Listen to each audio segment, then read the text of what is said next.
अब अहिलेको सरकारले पाएको म्यान्डेट भनेको मैले बुझेसम्म एउटा डट खडा गर्नु हो, एक डटहरूको लाइन खडा गर्नु हो। त्यो डटहरूको लाइन खडा गर्नु भनेको के हो भने निर्वाचन आयोगको प्रमुख निर्वाचन आयोग त को हुन्छ त्यो तय गर्नु हो। अब डार्क हर्स को हुन्छ निर्वाचन आयोग त भएर आउँछ होइन। डार्क हर्स भनेको अँध्यारोमा कुदिरहेको घोडा जो उज्यालो हुँदाखेरि फ्याट्ट अगाडि देखा पर्छ। त्यो भएपछि प्रधान न्यायाधीश को हुन्छ त्यो तय नै छ।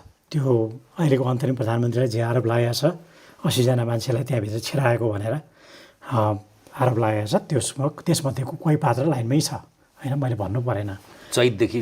अब दर्शकहरूले सुन्न खोज्नु होला, मैले दुईटै नाम भन्छु, के फरक पर्छ र? नभन्नु, मैले पनि नभने हुन्छ। बुझेले बुझिहाल्छ, नबुझी खोज्नु र खोज्दाखेरि पनि धेरै कुरा थाहा हुन्छ है, खोज्दाखेरि पनि थाहा हुन्छ, धेरै कुरा बुझिन्छ। अनि त्यसपछि राष्ट्रपति पूर्व प्रधान न्यायाधीश नै आउने हो, जसले उहाँलाई पठाएको छ।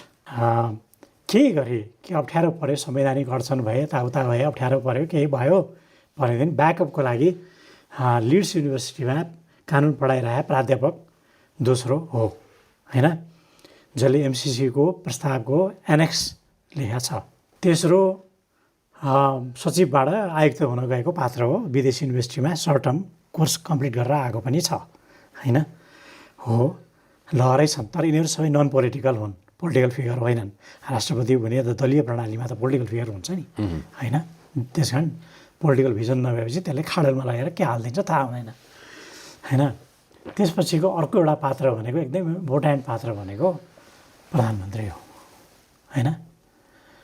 प्रधानमन्त्रीलाई यही एप्सहरूबाट बुस्ट गरिरहेको छ होइन, बुस्ट गरिरहेको छ प्रधानमन्त्री हुनको लागि, जो आफ्नो भोटरसँग हात जुधाउँदैन, गोबर सुनाउँछ, जो सधैँ कालो लुगा लगाउँछ, अर्थात् डार्क इनर्जीको उठान हो अघि। र केही गरी 4वटा डटमा लाइन ड्र भयो भने त्यो दिन मैले के सोध्छु अङ्ग्रेजीमा भने इज लुसिफर राइजिङ भनेर सोध्छु। लुसिफर के दुईवटा सिङ पनि देखाउने गरेर सिलहटको रूपमा त्यो इन्फर्नो अगाडि उभिरहेको हो भनेर सोध्छु।